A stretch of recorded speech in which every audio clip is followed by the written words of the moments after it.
Alléluia. Imana ishimwe cyane. Gloire à Dieu. Ijambo turashima Imana ko yadushoboje kuba mu ngoro yayo. Nous remercions Dieu de nous avoir rendus capables d'être dans son temple. Kuko ntitwakoranye kugira ngo duhure. Parce que nous ne sommes pas réunis juste pour nous rencontrer.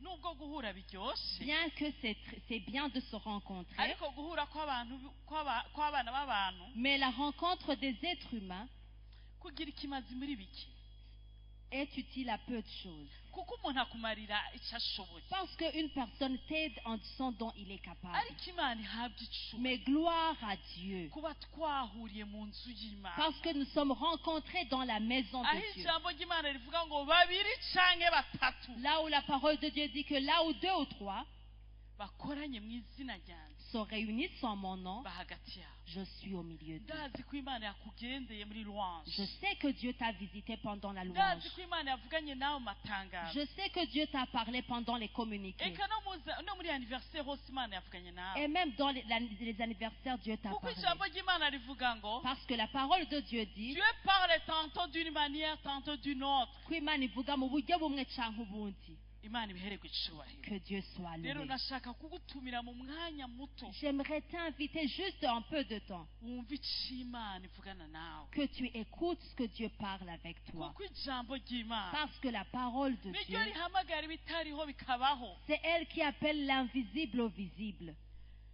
Igihe isi itari bwaremwe, Lorsque le monde était informe, isi nta na kimwe cyari mu isi, il n'y avait rien ici au monde. kandi umwijima wari utekeye isi. Et ce sont les ténèbres qui couvraient le monde. Ariko Imana iravuga. Mais Dieu parla. Ijambo ry'Imana risohotse, Lorsque la parole de Dieu est sortie, ibitari bihari birabaho. même l'invisible devient Hari visible. ubushobozi inyuma y'ijambo Il y a la ry'Imana. puissance qui accompagne la parole Hariho de Dieu. ubushobozi inyuma y'ijambo Il y a la ry'Imana. puissance qui accompagne la Iyo parole ijambo de Dieu. ry'Imana ariko riravugwa, Lorsque la parole de Dieu est en train d'être prêchée, si amajambo y'abantu yo kutwemeza. ce ne sont pas les paroles des êtres humains pour nous convaincre. Igihe cyose numva ijambo ry'Imana, À chaque fois que j'écoute la parole de Dieu, mba niteze kwakira ubushobozi buri inyuma y'icyo Imana ivuga. je m'attends à recevoir la puissance qui accompagne la parole de Dieu. Kandi nanjye ndabyizeye Et moi aussi, j'y crois. ko hari ubushobozi bwe guherekeza icyo Imana ivuga. Qu'il y a la puissance qui va accompagner la parole Ijambo de Dieu. ry'umutwe tugiye gusangira Le thème du message d'aujourd'hui riravuga ngo ibanga ryo kubona umugwiza. parle le secret de la multiplication. Ibanga ryo kubona Le multiplication. secret de la multiplication. Ibanga ryo kubona umugwiza mu buzima bwawe. Le secret de la multiplication dans ta vie. Inkuru nziza ndagufitiye. La bonne nouvelle que j'ai pour toi, Nous avons un Dieu de la multiplication. turafise Imana y'umugwiza. Imana yacu ni Imana y'umugwiza. Notre Dieu est un Dieu de la Uravye multiplication. ivyo Imana yaremye vyose,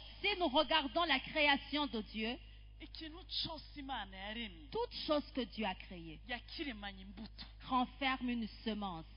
Ikintu cose kizima Imana yaremye, Tout ce qui respire, créé par Dieu. Imana yakiremanye imbuto. Dieu l'a créé avec une semence. Byumvikana ko dufise Imana y'umugwiza. Ce qui veut dire que nous avons un Dieu de la multiplication. Ubwoko bw'Imana bwavuyemo umucunguzi wacu Yesu Kristo, La race de Dieu où d'où provient Jésus-Christ bwakomotse ku ngumba. est venu d'une femme stérile. Aburahamu na Sara bari ingumba, Abraham et Sarah étaient stériles. ntibavyara. Ils n'avaient pas d'enfants. Ariko mu zabukuru, Mais dans leur vieillesse, mu gihe bigaragara ko bitagishoboka, dans le moment où c'était fort impossible, Imana itanga umwana w'isezerano, Dieu donna l'enfant de la promesse, Isaka. Isaac. Kandi muri Isaka nyine Et en Isaac, niho havuye ihanga rikomeye. c'est là où est venue une grande nation. Humura ivyo uriko urabona, Sois tranquille de ce que tu es en train de voir. humura ibyo ufise. Tranquille de ce que tu as. Dufise Imana y'umugwiza. Nous avons un Dieu de la multiplication. Niba mu bugumba hashobora kuvamwo ihanga, Si dans une personne stérile peut y venir une nation, ndiri inkuru nziza yo kukubwira ko no mu bigaragara nk'ubugumba mu buzima bwawe j'ai une bonne nouvelle que même dans ce qui paraît stérile dans ta vie, hashobora kuvamo umwimbu, il peut y venir une production. hashobora kuvamo umusesekara. Il peut y venir l'abondance. Kandi Sara sara amaze kubyara isaka Et Sarah, après avoir eu Isaac, na isaka ntibyamworoheye kurondoka même Isaac, cela n'a pas été facile d'avoir les enfants. kuko rebeka ntiyaciye abyara ako kanya Parce que Rebecca n'a pas eu l'enfant ariko igihe immédiatement. kigeze Mais au temps convenu, igihe kigeze au temps convenu, icyo imana yavuze ce que Dieu dit, ntacyo bitwaye ibyo uri kurabona bitihuta peu importe ce que tu vois qui n'accélère pas, igihe kigeze nicyagera le temps quand il sera convenu, icyo imana yavuze kizoba ce que Dieu a dit va être réalisé. rebeka asama inda y'amahasa Rebecca a une grossesse des jumeaux. imana irabwira rebeka iti ufise amahanga abiri mu nda Dieu dit à Rebecca, tu as deux grandes nations dans iyo ton niyo ventre. mana nizera C'est le Dieu en qui je crois. ni imana mu bugumbi ibona mu ihanga C'est le Dieu dans la stérilité, il voit une nation. ni imana yitegereza inkehwa ikayibonamwo ibihumbi n'ibihumbagaza by'abantu C'est le Dieu qui voit le plus petit étant des milliers et des milliers. ni imana ibona nyarucari ikamubonamwo ihanga rikomeye C'est le Dieu qui voit le moindre comme une nation puissante. ni imana ibona ubusa ikabonamwo umusesekara C'est le Dieu qui voit le vide en abondance. niyo mpamvu ntacyo bitwaye C'est pour cela, peu importe icuri n'icondi ton identité ou ce que je suis, ntiduhungabanwe n'ibyo tudafise que ne soyons pas bouleversés parce que nous n'avons pas. dufise imana ya multiplication Nous avons un Dieu de la multiplication. yesu mu gutoranya abigishwa Jésus, en choisissant les disciples, kugira ngo pour transformer le monde, yatuye abagabo 12 il a choisi 12 hommes. kandi abagabo 12 Et ces 12 hommes, umwe aravamwo l'un les a quittés. amaze gusubira mu ijuru aramusubirira Après les avoir quittés, on lui a remplacé. abo bagabo nibo bavuyemwo isinzi ry'abigishwa no munsi turi Et ce sont ces hommes dans lesquels sont venus les milliers de disciples, lesquels nous aussi nous faisons partie. dufise imana y'umugwiza Nous avons un Dieu de la ntacyo multiplication. bitwaye igihugu turimo Peu importe le pays où nous sommes, ntacyo bitwaye aho twavukiye peu importe notre origine, notre lieu de naissance, ntacyo bitwaye imishahara turonka peu importe nos salaires mensuels, ntacyo bitwaye ibyo tubona buri munsi tugeraho peu importe ce dont nous observons, igikomeye dufise n'imana ce qui importe c'est Dieu. kandi iyo mana iraduhagije Et le Dieu nous satisfait. ni imana y'umugwiza Il est le Dieu de la multiplication. multiplication Umugwiza ntisobanurwa gusa ubwinshi ne veut pas dire la multitude seulement, canke la quantité ou la qualité ne signifie pas la quantité ou la qualité. ubwinshi canke ubwiza canke La quantité et la qualité. multiplication Umugwiza iravuga agaciro imana iguha veut dire la valeur que Dieu t'accorde. haleluya Amen. umugwiza canke multiplication biravuga agaciro imana iguha La multiplication signifie la valeur que Dieu te donne. usomye muri 2 Samuel 18:3 Si nous lisons dans 2 Samuel 18, verset 3, munsi yaho gato utarinze gusoma verse yose sans ne pas lire tout le verset, turabona ingene abagabisha abahizi ba Dawidi babwiye Dawidi nous voyons ce que les vaillants de David lui ont dit. mwibuke Dawidi ico yarari Souvenez-vous de ce qu'était David. yari umwana atagira agaciro Il était un enfant sans valeur. uhereye mu nzu kwa se Commençons dans la maison de son kuko père. se yaranamwibagira mu bandi bana Parce que même son père l'oubliait parmi les enfants qu'il no avait. muri kominote yiwe nta gaciro yari afise Même dans sa communauté, il n'avait pas la kuko igihe valeur. abahungu b'abahizi baja ku rugamba Parce que lorsque les jeunes vaillants sont partis au champ de bataille, Dawidi ntibamushiramo on ne faisait pas, David ne faisait pas partie. nk'uko nawe hari igihe bakwibagira kugutumira mu muryango kandi uri uwa hafi Comme toi aussi, on peut oublier de t'inviter dans la famille alors que tu es proche umuntu umwe d'eux. yarigeze kumbwira ati birambabaza Une personne m'a dit, ça me fait très mal. ingene urubanza rundaba hafi La façon dont une cérémonie, une fête qui me concerne, ati ugasanga jewe ndi inshuti yabo ya hafi moi je suis leur proche, ndi umukuze wo kwa se wabo Je suis le cousin de leur papa. ba data baravukana Nos pères sont frères. ariko ugasanga umukorege wo ku kazi Mais tu te retrouves qu'un collègue de mon lieu de niwe travail, yatumiwe muri urwo rubanza c'est lui qui a été invité, niwe babikiye intebe c'est lui à qui on a réservé une chaise, kandi bariko baramubaza ko atajambo afise et on est en train de lui demander s'il n'a même pas un mot à dire. jewe nanje ndiko numva ubutumire mwibarabara bundaba Et moi, j'écoute juste les annonces de la fête en cours de route. umuntu ariko arambwira ati ndumva mbabaye n'agakenge La personne me dit, ça me fait très mal cette humiliation. nca ndamubwira nti Je lui ai répondu, ahubwo imana ihabwa icubahiro gloire à Dieu. kubera Parce que agaciro kawe ta valeur ntikarashigwa habona n'a pas encore été mise en kuko évidence. iyo inzahabu canke amabuye y'agaciro Parce que l'or ou les pierres précieuses ari byini kuzimu sont enfouis au fin fond de la n'umuntu terre. yohasonzera Une personne peut même y mourir de faim. n'abantu bohakena Et même les personnes peuvent avoir la n'igihugu pauvreté. gisa ubwo butare kitarabuzikurura ngo kibukoreshe cokena Même le pays qui a ces pierres précieuses sans qu'il ne les a pas encore exploitées, ce pays peut se trouver dans la kuko pauvreté. ivy'agaciro ntubisanga kw'ibarabara Parce que ce qui est précieux, tu ne les trouves pas en cours de route. ivy'agaciro usanga ibyina Ce qui est précieux se trouve en igihe profondeur. co guhishurirwa kwawe Ton temps de révélation, igihe imana izogaragaza glorification mu buzima bwawe le jour où Dieu manifestera sa gloire dans ta vie, niba bazomenya agaciro kawe c'est là où ils sauront ta valeur. kandi ico gihe bazokurondera Et ce jour-là, ils vont te chercher. ndabwe rero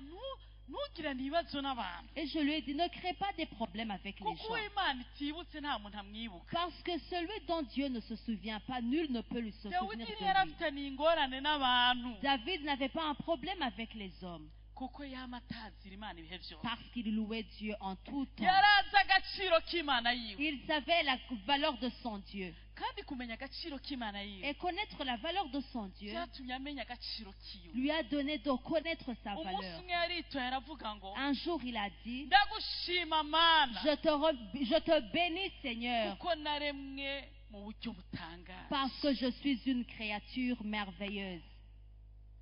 iyo ni ntahe yishingira C'est le témoignage qu'il donnait. kandi agashima imana ku cyo yamugize Et il remerciait Dieu de ce qu'il lui iyo avait umaze fait. kumenya imana neza Après avoir bien connu Dieu kandi ukayiha agaciro et lui donner la valeur, umenya n'agaciro kawe tu connais également ta valeur. kandi iyo umenya agaciro Et kawe si tu connais ta valeur, n'abandi baratinda bakamenya agaciro kawe même les autres finissent par connaître ta valeur. ikibazo ufise ahubwo Le problème que ni tu uko as, agaciro kawe wibaza yuko c'est que ta valeur, tu penses, kadepanda uko abantu bakubona cyangwa bakuzi dépend de la manière dont les autres te voient ou te connaissent. abantu baguha agaciro bivanye n'amakuru bumvise Les gens te donnent la valeur dépendant des informations qu'ils ont reçues de toi.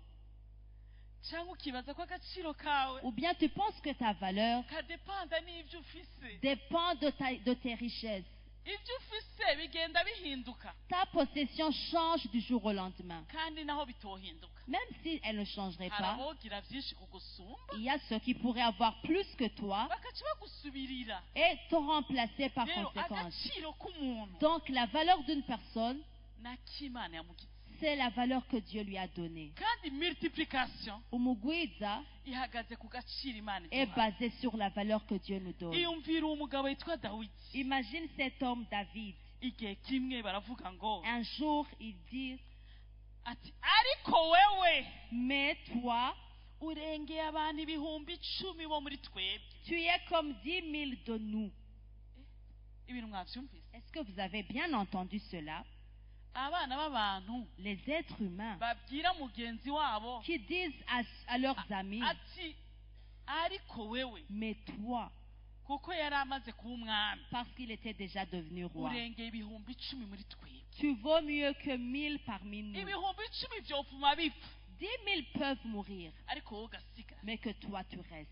umuntu atarafite agaciro Pour la personne qui n'avait pas ariko la imana valeur. imuhaye agaciro Mais lorsque Dieu lui a donné la valeur, n'abandi bamuha agaciro les autres lui ont également donné de la niwamenya valeur. agaciro k'imana Lorsque tu connaîtras la valeur de Dieu, imana Dieu nayo izohindukira iguha agaciro. il te donnera à son tour la valeur. Umviriza, Écoute bien. niwaha icyubahiro Imana, Si tu donnes la gloire à Dieu, icyubahiro cy'Imana kizokugarukaho. la gloire de Dieu reviendra également sur toi. kandi icyubahiro cy'Imana cyakugarukaho, Et lorsque la gloire de Dieu reviendra sur toi, n'abo yaremye même sa création bazokibona kuri wewe. la verront sur toi. Muri Deutéronome 32:30, Dans Deutéronome 32, verset 30, gusubira mu byagizwe 32 kugeza ku 30. Deutéronome 30, 32:30 ni mirongo twagiye dusoma, Deutéronome 32, verset 30, aho ijambo ry'Imana ryavuga ngo umwe yoshobora kunesha igihumbi, là où la parole de Dieu dit qu'un peut vaincre un millier ngo babiri bakanesha ibihumbi 10, et deux vaincre 10 000, ngo kubera igitandara cy'Imana. parce que le rocher de l'Éternel, Imana ihoraho l'Éternel yari muri bo. était parmi eux. Mu yandi majambo, En d'autres mots, iyo Imana iri kumwe nawe si Dieu est pour toi, igukoresha ibirengeye il t'utilise au-delà iby'abantu ibihumbi bokora. ce que 10 000 peuvent faire. Umuntu umwe yarampamagaye, Une personne m'a appelé, yarambwiye une personne m'a ati dit, ariko pastor, pasteur, nyemera ndakubwira iki kintu, permets-moi de te dire ceci. hari ikintu umva nokubwira. Il y a quelque chose que j'ai besoin de te dire. Ni umukozi w'Imana. C'est un serviteur de Dieu. Ati buriya Tu sais, Imana igiye kubahezagira mu ishengero iwanyu, Dieu va vous bénir dans votre église. kandi izohezagira benshi muri mwebwe Et il bénira plusieurs parmi mu vous, buryo mutaziga, de la manière dont vous ne vous y ku buryo attendez pas. umuntu azokora De telle façon qu'une personne travaillera ibirenze igihumbi yokora. ce que 10 000 pouvaient faire. Uzisanga hari umuntu ariha parcelle, Tu te retrouveras qu'il y a une personne qui paie la parcelle, yona ariha abantu ibihumbi. un montant qui pourrait être payé par 1000 personnes. Ndamuraba ndamugira nti, Je lui ai regardé, j'ai erega dit, niryo jambo Imana yampaye mu ntango y'umwaka, c'est le message que Dieu m'a dit au début de gusa l'année. sinari nzi ko iriliye na parcelle. Mais je ne savais pas que ce message était lié à la Ni parcelle. muri Yesaya 60 umurongo wa 22, Ésaïe chapitre 60, verset ngo 22. inkengerwa izova mu gihumbi. Le plus petit deviendra en Ni millier. jewe nari nzi ko ari ubwinshi cyane. Moi, je croyais que c'était la quantité, beaucoup de personnes. Ni mu nyuma Imana imbwira ngo imbuto nziza Et puis par après, Dieu m'a dit bonne semence ngo igiye kugwiza. qu'il va Atumvirize. multiplier. Mais écoute, C'est pas nécessairement ubwinshi, ce n'est pas nécessairement la quantité. hari iby'Imana Il y a ce que Dieu igiye gukora, va faire hama umwe akora ibirenze ibyo wibaza. et un fera au-delà de ce que tu t'y attendais. Imana ikugwiza, Que Dieu te multiplie. uruta abahungu indwi nyoko yokabyaye. Que tu vaux mieux plus que 7 jeunes que ta Imana mère pourra ikugwiza, avoir. Que Dieu te multiplie. uruta abantu igihumbi. Que tu vaux mieux que plus de 1000 Ishirahamwe ryawe ryokoresha, que ton entreprise Imana utilise. ikwagure, Que Dieu t'élargisse. Imana Que iguhezagire, Dieu te bénisse. urengere abantu ibihumbi Que tu sois au-delà de 1000 bagaragara qui nk'abanyacubahiro, paraissent comme des hommes glorieux. kuko nibikora Parce que c'est lui qui le fait. kandi ibirema Et c'est lui qui le crée. izobikora. Il le fera. Ibanga ryo kugwiza, Le secret de la multiplication. icyambere Premièrement, ni kurekera abawe c'est laisser les tiens n'ibyawe et même ce que tu possèdes mu biganza by'Imana. dans les mains de Dieu. Turinjiye mu kigwa c'uno munsi, Nous commençons le thème d'aujourd'hui. ndavuga ibintu bitatu tube turangiye. Je vais parler sur 3 points, nous allons terminer. Umviriza ibanga ryo kugwiza, Écoute le secret de la multiplication. kuko multiplication irahari, La multiplication est là kuko dufise Imana yo mu kugwiza. parce que nous avons le Dieu de la multiplication.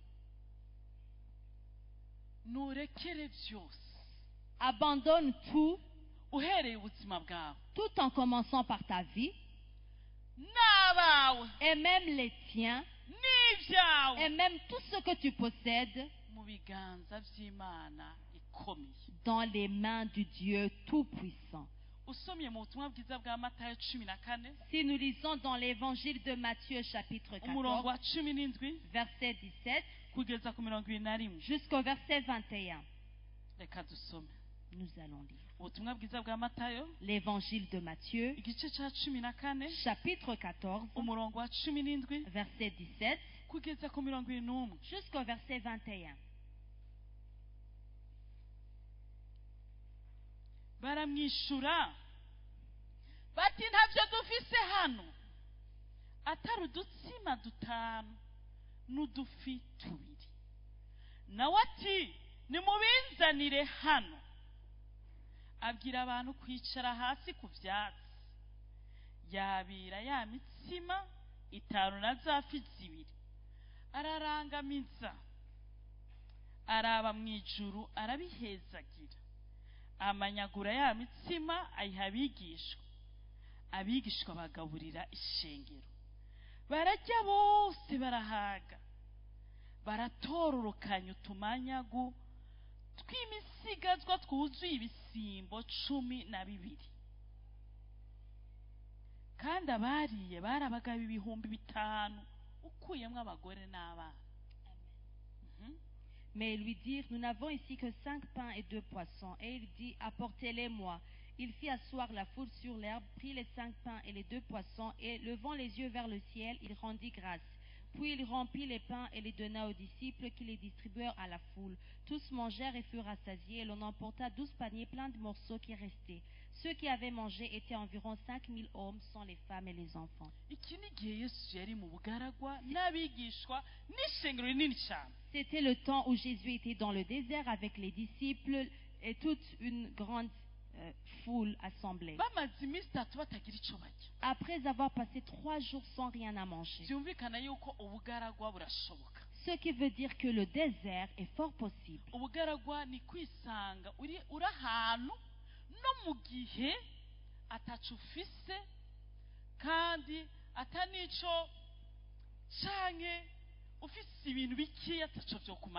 Le désert, c'est se retrouver dans un endroit ou dans un moment où tu n'as rien ou bien tu as peu qui peut te satisfaire. C'est l'image de mener une vie dans l'insuffisance. Et être dans un lieu où il n'y a rien. Et c'est fort possible que tu te retrouves dans cet endroit alors que tu es avec Jésus. C'est là l'évangile où les gens disent des mensonges. Venez à Jésus, vous ne serez jamais pauvre. Vous ne manquerez de rien, vous ne manquerez pas d'emploi. Vous serez des milliardaires. J'aimerais vous dire sincèrement, ce que Jésus fait d'abord, il satisfait d'abord nos cœurs. Après nous avoir satisfaits dans nos cœurs, les autres, le reste suit.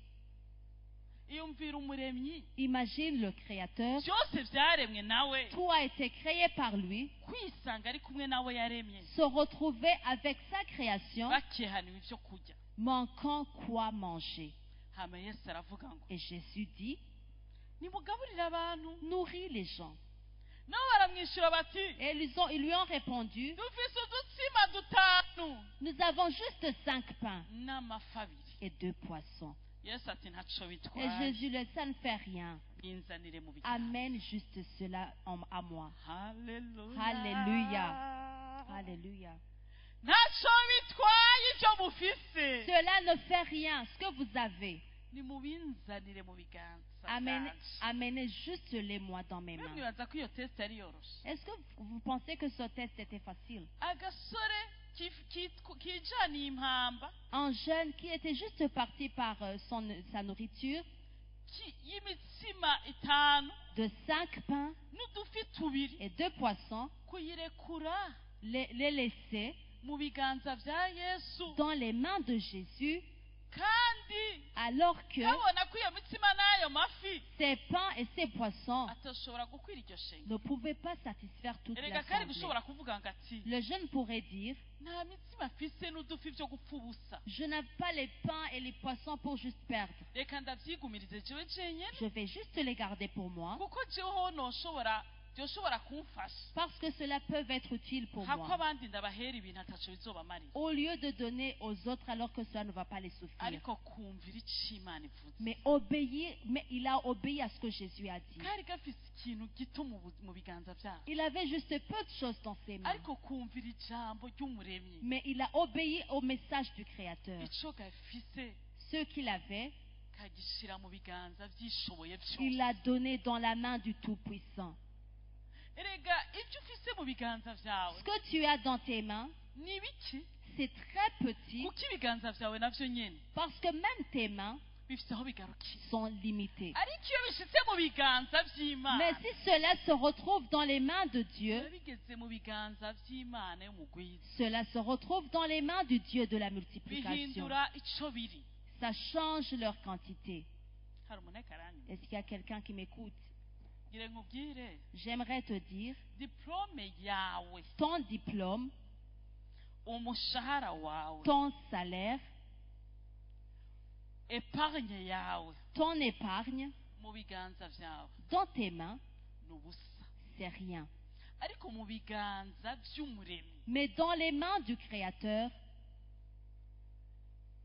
ni umusesekara. c'est l'abondance. ingorane ufise ni imwe, Le problème que tu as, ni uko uzi ko kubigumiza mu biganza vyawe tu penses que les garder dans tes mains, niho bikontorora, tu les contrôles, niho bica bizigamwa bikazitirirwa, tu les protèges, tu les ariko contrôles. nawe uramaze kubibona Mais toi également, tu l'as déjà vu, yuko misi yose bitabura ikintu kibitwara. qu'il y a toujours quelque chose qui vient pour que tu les nivyo ni utilises. ikintu c'ikimazi, C'est vrai, cela est utile. ariko ugiye kubiraba neza, Mais si tu le regardes très kuko bien, nanje aho hantu Imana yarahanyigishije, parce que là aussi Dieu m'a enseigné sur usanga ce ari point, ikintu kibaho kitateza kubaho, tu te retrouves qu'il y a quelque chose qui arrive alors que cela ne devait pas y arriver. ariko iyo ibintu wabise mu biganza vy'Imana, Mais lorsque tu as tout confié dans les mains de Dieu, umutima wawe ton cœur, ukarekura ivyawe, tu abandonnes tout ce que tu as, umutima wawe ton cœur, ukarekura ivyawe, que ton cœur abandonne kuko tout, ubutunzi bw'umuntu buba mu mutima, parce que la richesse de l'homme se trouve dans son cœur. umutima wawe Ton cœur, ukabohoka, soit que ton cœur est libéré, ukabohoka ku bukene bwawe, est libéré sur ta pauvreté, ukabohoka ku vyo ufise, est libéré sur ta possession, ukabirekera Imana, et que tout cela tu le mets dans les mains de niho Dieu. uca utangura ku experimenta la puissance de la multiplication. Nujutanga kubona ubushobozi bwo kugwira. imitsima itanu n'udufi tubiri bigeze mu kiganza ca Yesu, 5 mains et 2 poissons dans les mains de Jésus, vyahindutse ibigaburira abantu barenga 5,000. on nourrit plus de 5000 hommes. hanasigara na stoke y'imifuko canke ibisimbo 12. Il est resté même un stock de sacs ou de paniers, 12. uyu munsi muri kino gitondo nyemera ndakubwirira ijambo unaritahana, Aujourd'hui, ce matin, permettez-moi de te dire ce message et que tu le gardes. ntusubire kubona ubuto bwawe Ne regarde pas ta jeunesse canke ubukehwa bwawe, ou bien ton manque. ntusubire kubona ivyo ubuze, Ne regarde pas ce dont tu manques. ntusubire kuraba agaciro gatoyi kuvyo ufise n'icuri, Ne regarde pas ta valeur basée sur le peu que tu as. itegereze la grandeur y'Imana, Contemple la grandeur de Dieu. irengere, Contemple la grandeur de Dieu. umenye kuri elema ntoyi Et sache que tu es en petit élément muri ensemble y'ivy'Imana yaremye. dans l'ensemble de ce dont Dieu a créé.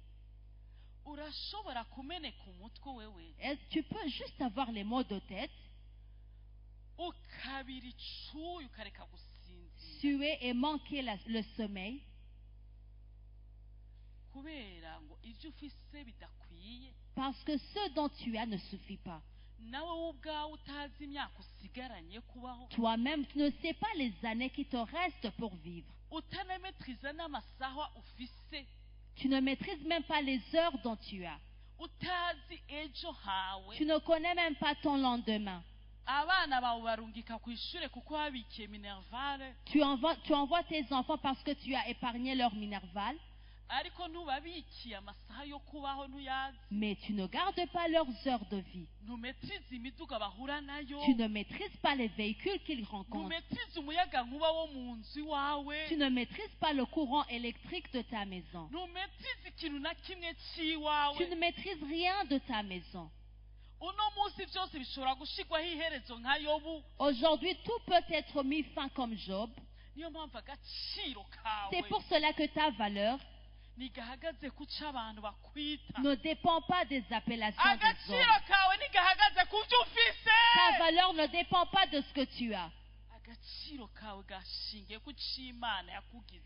Ta valeur dépend de ce que Dieu t'a Uyu fait. munsi wirekure mu biganza by'Umuremyi. Aujourd'hui, abandonne-toi dans les mains de Dieu. Uyu munsi urekure ibyawe mu biganza by'Umuremyi. Aujourd'hui, abandonne ce que tu as dans les mains du Créateur. Icyo ufise uno munsi Ce que tu as aujourd'hui. umenye neza ko atari bwo buzima bwawe. Sache que ce n'est pas ta vie. Shaka ugire miliyoni kuri wewe. Que tu aies des millions sur toi. Hashobora kuza ikiza cy'indwara kigusaba miliyoni Il 10. peut venir une maladie qui te demande une consommation de 10 millions. Kandi wari uzi neza ko umuriyoni umwe canke ibiri ufise biguhagije. Alors que tu savais que 1 million, 2 millions que tu as, ça te suffit.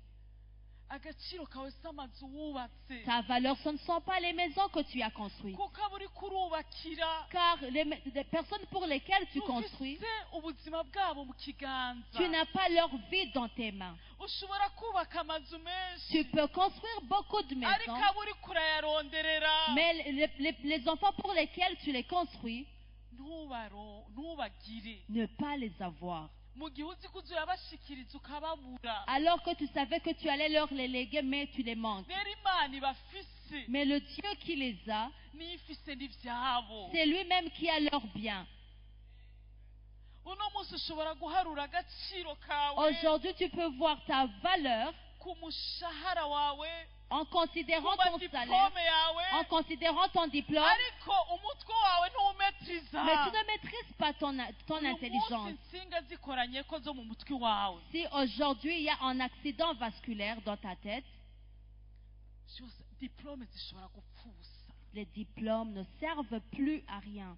zikazofasha gusa ku munsi wo ku mpande. Et ils vont juste te aider le jour du uyu testament. munsi wewe, Aujourd'hui, toi, nyemera ndabikubwiye, permettez-moi de te le dire. uri umunyabwenge Puisque tu es sage kandi ubona et kure, que tu vois plus loin, wewe ubwawe toi-même n'abawe et même les tiens et n'ibyawe même ceux dont tu possèdes, birekure mu mutima, abandonne-les dans ton cœur. birekure Abandonne-les de ton cœur hama ubirekurire Imana. et que tu les confies à Dieu.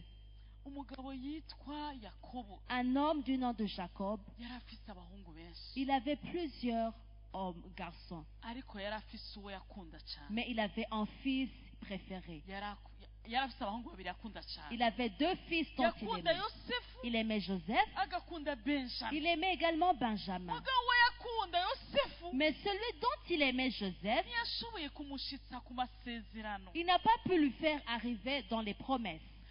kuko igihe kimwe yaramutakaje, Parce qu'un jour, il lui a perdu. aramuririra imyaka myinshi. Il a pleuré tant d'années pour lui. hama aravuga ngo reka basigarane umuhoza wanje Benjamin, Il a dit que je garde mon consolateur Benjamin. uwazohora anyirura ku bwa Yosefu nabuze. Celui va me consoler toujours pour ariko Joseph. ntiyarazi umugambi w'Imana Mais il ignorait le plan de Dieu kuri Yosefu sur la vie de no kuri Joseph Benjamin et sur no ku Benjamin rubyaro et rwiwe. sur sa descendance. igihe kigeze, Le jour venu, abana biwe ses fils bagenda gusumira aho umuhungu wiwe Yosefu yari premier ministre, sont partis chercher la nourriture là où son fils était premier ministre. batazi ko amasezerano y'Imana yashitse ku muhungu wiwe. Ils ne savaient pas que les promesses de Dieu étaient réalisées sur son fils. igihe kiragera, Le jour est venu, Yosefu abwira abo bavukana batamumenye, Joseph a dit à ses frères qui ne l'avaient pas reconnu, nimuzogaruke ne revenez plus mutazanye umuhererezi wanyu. sans amener le cadet de votre maison. Yakobo aravuga atumviriza, Jacob a dit, ntimukura hano benjamin vous ne prenez pas Benjamin. kuko ndamutse mbura benjamin Parce que si je manque Benjamin, nzohava ninjira mu nda y'ikuzimu je serai enterré n'agahinda kenshi avec beaucoup de chagrin. ariko Mais umuhungu aramubwira ati son fils lui a dit, nutarekura benjamin si tu n'abandonnes pas Benjamin, natwebwe turapfa nous allons nous tous également nawe mourir. urapfa Toi également tu vas mourir. na benjamin wawe arapfa Et même Benjamin va mourir. yakobo yemera kurekura benjamin Jacob accepta d'abandonner Benjamin. acarokora acabona guhura na yosefu Et il a pu rencontrer Joseph. iyo atarekura benjamin Lorsqu'il n'aurait pas abandonné son Benjamin, ntiyari guhura na yosefu il n'aurait pas rencontré kandi Joseph. bari kwinjira mu kindi gihugu Gosheni Et il ne serait pas entré à Goshen. unyemere ndabisubiremo Permettez-moi de te le répéter. rekura byose Abandonne tout.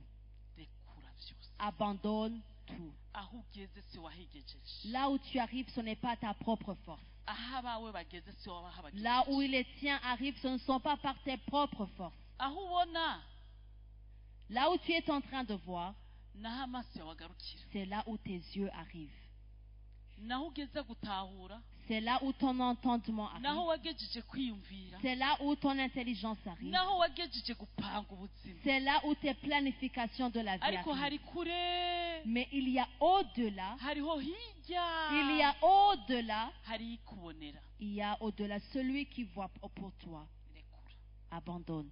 rekura Abandonne. niho uzobona multiplication C'est là où tu verras la multiplication. akana karekuye Lorsque l'enfant a abandonné, amafi yakabiri n'imitsima les 2 poissons et les 5 pains, amasinzi yose yarariye des milliers ont été nourris abantu batahana stock et même les gens sont rentrés avec des stocks.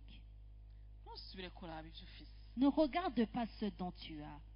itegereza ubunini bw'ibiganza yaremye isi n'ijuru n'ibiriho byose Regarde la grandeur des mains qui a créé les cieux et la terre. icya kabiri Deuxièmement, hakenewe imbuto il est nécessaire une semence qui a la vie. ntushobora kwizigira multiplication Tu ne peux pas croire en la multiplication ata mbuto yo kuba ifite ubuzima sans une semence de la vie tu as. umwami umwe yashatse kumenya uwamusubirira n'umugani Il y a en adage un roi qui a voulu connaître celui qui va lui remplacer. acaha imbuto zibiri Il a donné 2 semences abahungu biwe à ses fils. arababwira ati nimugende mubibe Il leur a dit, allez et semez. uzokwimbura byinshi Celui qui va récolter beaucoup, niwe azonsubirira c'est celui-là qui va me remplacer. bose baragenda kubiba Tous sont partis, ils ont semé. inyuma y'igihe kinini Et après une longue période, umwe azana umwimbu mwinshi l'un est venu avec une grande récolte uwundi nawe aza agaragara et l'autre est revenu les mains vides. uwaje afise umwimbu Celui qui est revenu avec une grande récolte, aravuga ati narabibye imbuto wampaye il a dit, j'ai semé la semence que tu m'as donnée.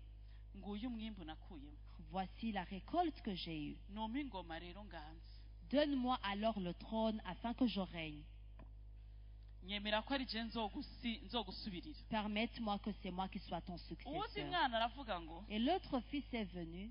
ati jewe nshaka kugusaba imbabazi Moi, je viens te demander pardon. narabibye J'ai semé, ntacyo ntakoze j'ai tout fait. kuko watubwiye ngo imbuto uduhaye Parce que tu nous as dit que la semence que tu nous donnes, niyo dutegerezwa kubiba yonyine c'est la semence que nous devons semer. rero iyo wampaye niyo nabibye Et la semence dont tu m'as donnée, c'est celle-là que j'ai ariko semée. sinashoboye kwimbura Mais je n'ai pas pu récolter. ntacyo mfise Je n'ai rien. umbabarire Pardonne-moi. ubwami ntabwo ngusabye Je ne te demande pas la ariko royauté, ngusabye imbabazi mais je te demande pardon. wa mwami aravuga ngo Et le roi a dit, ati ingoma niwe uzoyitahira wewe c'est toi-même qui kuko assurera la imbuto zibiri succession. nabahaye Parce que les 2 semences que je vous ai données, zari imbuto zitagira ubuzima c'était des semences qui n'avaient pas la vie. rero uyu Et celui-ci azanye umwimbu qui vient avec la récolte, ntiwavuye mu mbuto namuhaye ce n'est pas venu de la semence que je kuko lui ai donnée. nashaka gupima Parce que je voulais tester, nashaka kugeza éprouver integrite yanyu votre intégrité, ubwizigirwa ubwizigirwa bwanyu, bwanyu votre intégrité. rero wowe nturi umwizigirwa Donc toi, tu n'es pas intègre. kuko nta kuntu wanzanira umwimbu Parce que tu ne peux pas venir avec une kuko récolte jewe ubwanje naguhaye ko itagira ubuzima pour une semence que je connais bien qui n'a pas la vie. bantu b'Imana Peuple de Dieu, hariho abantu benshi il y a beaucoup de personnes, no mu nzu y'Imana même dans la maison de no mu Dieu, bakozi même b'Imana dans les no serviteurs mu de Dieu, miryango yacu même dans nos familles, bazi yuko gukora amanyanga qui pensent bien que faire la tricherie birimwo umwimbu mwinshi donne la multiplication. ariko nyemera ndabikubwira Mais laisse-moi te le dire. abizigirwa ni bake niko ijambo ry'Imana rivuga La parole de Dieu que les hommes fidèles sont peu, ariko ubwizigirwa burahemba mais la fidélité rémunère.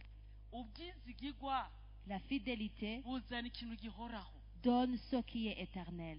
ariko amanyanga Mais les tricheries akumara inzara y'uno munsi satisfait ta faim d'aujourd'hui, akumara ubukene bw'uno munsi satisfait le manque d'aujourd'hui, akunezeza akanya gato t'en réjouis juste pendant un temps qui ariko est court, ntagira ikintu ca durability mais elle n'a pas la durabilité. rero ikintu conyine La seule chose gishobora gutuma uba umwizigirwa qui peut t'aider à être fidèle kugira ngo ubone umugwiza mu buzima bwawe pour voir la multiplication dans ta vie, emera kwakira imbuto y'ijambo ry'Imana accepte de recevoir la semence de la parole de Dieu. hari umuntu ariko Est-ce qu'il y a- aranyumva il y a quelqu'un qui m'écoute? hari umuntu ariko aranyumva Y aurait-il quelqu'un qui est en train hari de umuntu ariko m'écouter? aranyumva mbe murazi ko tugeze mu gihe n'abarokora ubwabo Nous arrivons à un moment où même ceux qui sont sauvés, n'abakristo ubwabo même les chrétiens, hari ibintu babwira il y a les choses dont tu leur dis, bakavuga ati ibintu by'ijambo ry'Imana ils disent les histoires de la parole de Dieu. n'ibintu philosophique C'est des choses qui sont très philosophiques. n'ibintu bitari tangible Ce sont des choses que tu ne peux pas n'ibintu mesurer. bitari réaliste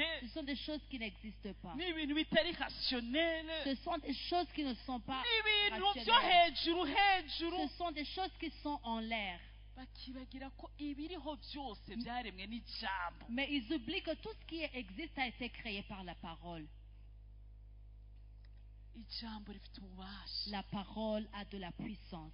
ijambo ry'Imana rifite La ububasha parole de Dieu a de la puissance. ijambo ry'Imana rifite La ububasha parole de Dieu a de la puissance. umwami Napoleon yaravuze ngo Le Napoléon a dit, on ne peut pas gouverner le monde sans la Bible ntushobora gutegeka isi udafite Bibiliya. rero ntushobora ubwawe kurongora ubuzima bwawe wibagiye Imana Tu ne peux pas gouverner même ta vie en oubliant Dieu. umunsi umwe uzisanga warahuye n'ahantu warirukanze ugasanga ntawe wageze Un jour, tu vas te retrouver à avoir tout cherché mais être bloqué. ntushobora kubaka urugo ushize inyuma ijambo ry'Imana Tu ne peux pas bâtir le foyer en mettant derrière la parole kandi de Dieu. ubuvugishwa bw'ukuri Et la vraie prophétie buri mu ijambo ry'Imana se trouve dans la parole de ntushobora no Dieu. kurera abana Tu ne peux même pas éduquer les enfants iri jambo ryigije kure si tu mets de côté la parole. none bantu b'Imana Peuple de Dieu, isi isigaye ari ntoya le monde est devenu none petit. mubona ko isi abantu bose babaye nk'abasazi benshi Ne vous retrouvez pas que beaucoup de personnes sont devenues comme des fous.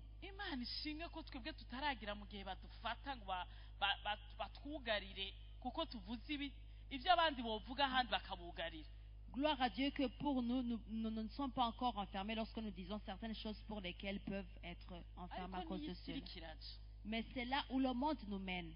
urazi kubyara abakobwa batatu Tu sais enfanter 3 filles hama umunsi umwe ukazobasanga mu mahanga et un jour tu les croises à l'étranger baragiye gukoresha operasiyo et, pour aller faire des opérations cyangwa ukabyara abahungu batatu ou bien avoir 3 jeunes hommes ugasanga muri bo abahungu babiri et en eux 2 garçons. baragiye gukora operasiyo Ils se sont fait opérer. ngo basigaye ari abagore Ils sont maintenant des femmes. bakakubwira ko bagire barongogwe Ils te disent qu'ils vont être mariés. bantu b'Imana Peuple de Dieu. bantu b'Imana Peuple de Dieu. nimubona ku isi Ne voyez-vous pas que le monde iriko irinjira mu busazi entre de plus en plus dans la folie? ikintu cyonyine gishobora guhagarika ubusazi buri mu isi Ce qui peut stopper la folie de ce monde, ni iri jambo. c'est la parole de Dieu. urazi kubyara umuhungu wawe cyangwa umukobwa wawe Tu t'imagines avoir ton fils ou ta fille, ugashyiramo ibikwiye mu buzima bwawe, tu investis tout ce qui est nécessaire dans sa vie hamukitega ko umunsi umwe et tu t'attends qu'un jour, uzobona ari umugore yiyubashe cyangwa umugabo yiyubashe, tu le verras être une femme ou un homme respectueux. hama umunsi umwe akakubwira ngo Et un jour où elle te dit, rega iki ni ikintu cyabaye, c'est ce que je dis, c'est ce qui est kandi arrivé. ngira namwe mwaracumvise Je pense que- iwanyu canke ahandi. Je pense que vous l'avez entendu chez vous ou ailleurs. ni umubyeyi yambariye ngo C'est ton parent qui m'a dit, yareze umwana le parent a éduqué l'enfant. amaze kuja mu mahanga, Et après que l'enfant est parti à l'étranger, anezerewe cyane ko umwana wageze kure, étant très content que son enfant progresse, aza yumva umwana aramubwiye ngo il a entendu son enfant lui dire, ati buriya natahuye yuko ndi umuhungu, j'ai réalisé que je suis un garçon. ndi umugabo Je suis un homme complet, ari muri envelope y'umugore gusa. qui se trouve juste dans l'enveloppe d'une femme. rero ntuzusubire kwiyumvira yuko nzokuzanira umukwe, Ne pense plus alors que je vais t'amener un beau fils, ahubwo jewe ngiye kurondera umugore. mais plutôt moi je vais chercher une femme pour moi. Urotse. Sa maman lui a dit, non, ça c'est pas ibi vrai. bintu sivyo. Ce n'est pas du tout vrai. wibuke ko twaratunigana winjira muri kopinage n'abahungu, ibi bintu sivyo. Souviens-toi que j'avais des problèmes avec toi lorsque tu faisais le copinage. Cela n'est pas du tout vrai. umwana aramwitegereza Son enfant lui a ati regardé, kubera ibihugu murimo bya Afurika, a dit, parce que vous êtes dans les pays africains, burya no mu mutwe muracari inyuma, même dans votre mentalité est sous-développée. biragoye ko ndabigutahura. C'est très difficile de te convaincre. uwo mubyeyi arambwira ati Et puis ce parent m'a dit, atiyumvira imyaka yose et j'ai pensé à tous les années, ndamwigisha ubupfasoni, lui éduquer les bonnes manières. yiyumvira imyaka yose Imagine les années ndamurihira amashuri mu madeni que menshi, j'ai pris pour lui enseigner avec beaucoup de yiyumvira crédit. imyaka yose. Imagine toutes les années ibyo nakoze ce que j'ai fait. none ambariye ico ubu turiko tuvuga indimi zibiri, Et maintenant,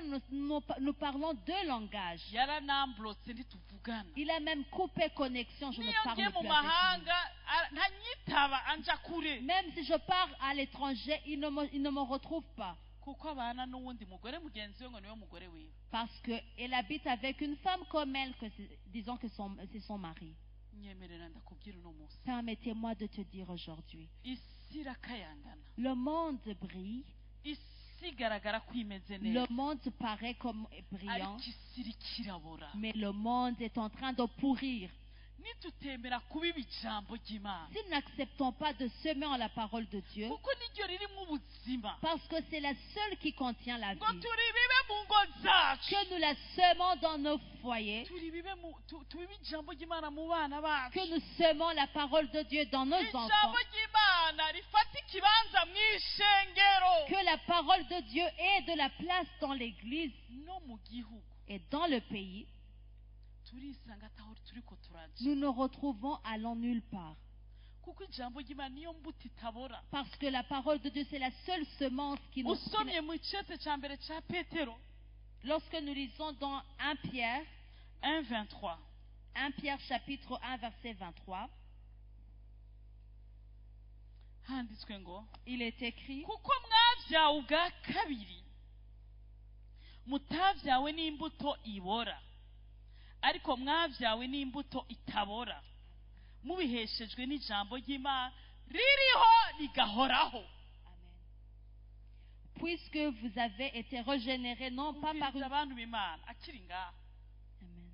ikivyawe n'umubiri n'umubiri, Tout ce qui est né de la chair est chair. ikivuka mu miryango y'ibisuma n'igisuma, Tout ce qui naît de la famille des voleurs est voleur. ikivuka mu basambanyi n'umusambanyi, Tous- kandi avec double onction, Tout ce qui naît de la famille des adultères est en adultère avec une double ikivuka mu onction. banyamacakubiri n'umunyamacakubiri kandi abishyira mu ngiro.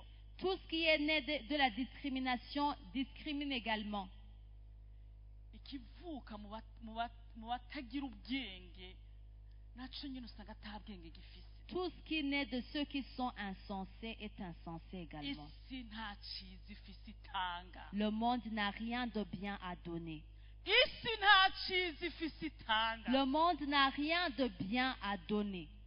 niyo mpamvu C'est pour cela, hakenewe ijambo ry'imana il est nécessaire qu'il y ait la parole de Dieu ridushoboza kuba rogénéré qui nous régénère, ridushoboza kuvuka qui nous régénère. kandi ijambo ry'imana niyo mbuto itabora Et la parole de Dieu, c'est la seule semence incorruptible. niyo mbuto irimo ubuzima C'est la seule semence qui urugo contient la rwose vie. rwashize hanze ijambo ry'imana irubaho Toute famille qui met de côté la parole de Dieu ne vit bantu pas. b'imana Peuple de Dieu, mwarubatse vous avez fait des abandi familles. abandi mwakuriye mu ngo zubaka Les autres, vous avez élevé dans hari les byinshi familles. mutagiye mumenya Mais il y a beaucoup de choses que vous n'avez pas kuko connues. zarara zigasha Parce qu'il y avait des querelles la mu nuit. gatondo zigahisha ibinyotsi Et le lendemain, on couvrait juste les cendres.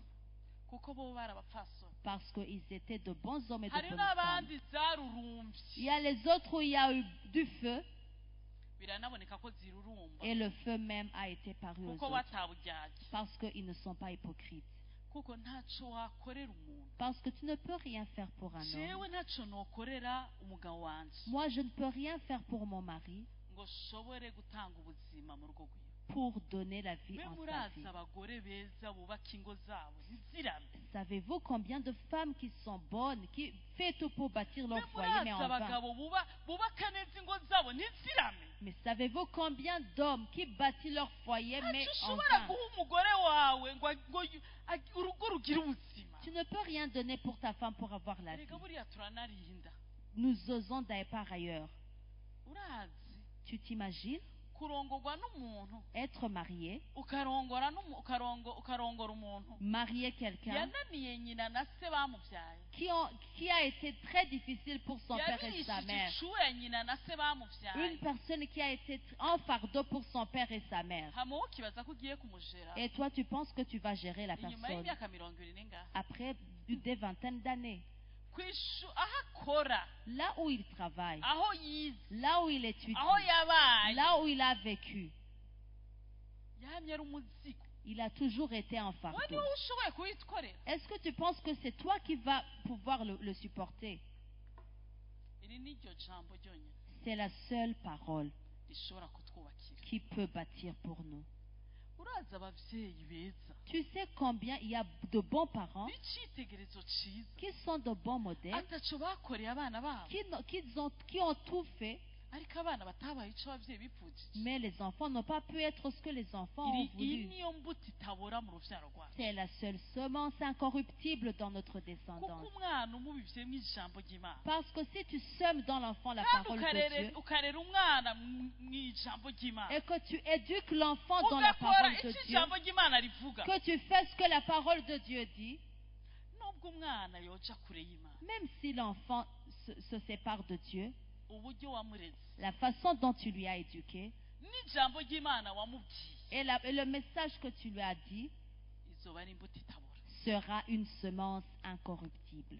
niyo mpamvu shengero ry'imana C'est pour cela, peuple de hari Dieu, byinshi twababwira nous avions beaucoup de choses à vous dire bibanezereza qui pourraient vous réjouir, bigatuma mudukunda cyane gusumba uko mudukunda qui pourraient faire que vous puissiez nous aimer plus que vous kuko le ndazi faites. ko mwebwe mudukunda kuko mukunda ukuri Parce que je sais que vous nous aimez parce que vous aimez la ariko hariho vérité. amasinzi y'abantu Mais il y a les milliers de gens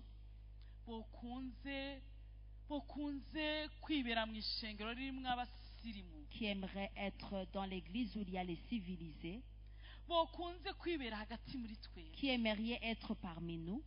ariko urazi igituma batatubamwo Mais vous savez pourquoi ils ne sont pas au milieu de nous? kuko tutababwira ibyo amatwi yabo yipfuza Parce que ne leur disons pas ce que leurs oreilles veulent entendre. harabaza Il y a, barasambuye ingo zabo baharitswe il y a ceux qui viennent après avoir divorcé, avoir des abagore concubines, b'abasirimu bo mu runganwe rwacu des femmes de notre génération, b'abanyabujumbura nkatwe venant de la capitale comme nous, basambuye ingo z'abandi qui ont séparé le mariage des bapangiwe autres, amazu qui sont logés par d'autres bahawe maris, imiduga qui ont reçu des véhicules, birigo bararihigwa amavakansi qui reçoivent des vacances bifuza kungira nka pasiteri wabo et qui veulent m'avoir comme leur kandi pasteur. bahora babimbwira Et ils me le disent souvent. twari tugukeneye nka pasiteri wacu Nous aimerions t'avoir comme notre ariko pasteur. twumvise ko ukeba Mais nous avons vu que tu es très dur. kandi ubundi uturetse Et si vraiment tu nous laisses, tukibera mu ishengero imana ikatugirira neza que l'on soit dans l'église, que Dieu nous nawe wowe fasse du bien. twokugira neza Toi aussi, nous pourrions te faire du bien. iyi ni imbuto itabura C'est la seule semence mbega umuntu incorruptible. yongira neza ngo ambiki Qu'est-ce qu'un homme pourrait me faire du bien? yampa vakansi Est-ce que la personne me donnerait les vacances? yampa amafaranga angana gute Il me donnerait combien d'argent? yampa iki Que cet homme pourrait me donner? akira ijambo ry'uwantumye Reçois la parole de celui qui m'a envoyé. akirira Amen. ijambo Reçois cette parole. ryariho utarabaho La parole qui était ibiriho avant ton byose existence. byahamagawe n'iri Tout jambo ce qui a été créé a été Nous appelé par la diaci. parole. Reçois-la urabona igitangaza cya et tu multiplication verras le miracle de la n'ibyo ibyo multiplication. mvuga birakujya amatwi C'est vrai, ce que je te dis te dérange dans ariko tes ni ukubona oreilles. ko ukiriho Mais c'est parce que tu vois que tu as encore la vie. uri umukobwa agezweho Tu es une fille qui est à la une. ariko inyuma y'imyaka Mais après les années, uzosanga uri shikirete yavuyemo ubusosi bataye hanze tu seras comme une personne qui n'a plus de valeur. uzokwisanga uri kombokombo n'igikoropesho batokoropesha Tu seras comme une personne sans valeur, uri umugabo dénigrée. agezweho Tu es un homme qui se trouve ariko étant à la igihe une. kimwe Mais un jour, uzisanga n'uwabyaye akwita imbwa tu te retrouveras même que ton propre enfant ne te uyu considérera pas. munsi wita umuntu w'amafaranga menshi Aujourd'hui, tu te trouves que tu as beaucoup ariko d'argent. nimba imana itari muri wowe Mais si Dieu n'est pas en toi, uzisanga hari abandi bayagusumba tu te retrouveras qu'il y a d'autres qui en ont beaucoup. ukurikira inyuma nka kujya kwa ca kiromoroke gikurikira nka ca kintu cy'inyuma gikurikira Et tu te trouves que tu es en arrière. imbuto itabora n'ijambo ry'imana La semence incorruptible, c'est la parole de Dieu. akira ijambo ry'imana Reçois la parole de Dieu. akira ijambo Reçois la parole de Dieu. hagacira ijambo ry'imana Donne la valeur à la parole ibyo de ukora Dieu. byose Que tout ce que tu fais, ugerageze kubaha ijambo ry'imana cherche à obéir la parole de Dieu. bikunanira ariko wumviye Que tu échoues, mais alors que tu as obéi, imana izogusoboza c'est Dieu qui te rendra inyuma capable. y'igihe Après des inyuma années, y'imyaka après des années, niwumvirira ijambo si tu obéis à cette parole, nitutahurira mu ijuru si on ne se rencontre pas au ciel, tukiri muri ubu bugingo étant encore ici sur terre, uzombwira yuko tu me diras nakubereye ukimaze que j'ai été utile pour toi. kandi imana nanjye nakoreye Et le Dieu que je sers izongirira neza me fera du bien. imana ibaheze Que Dieu vous bénisse.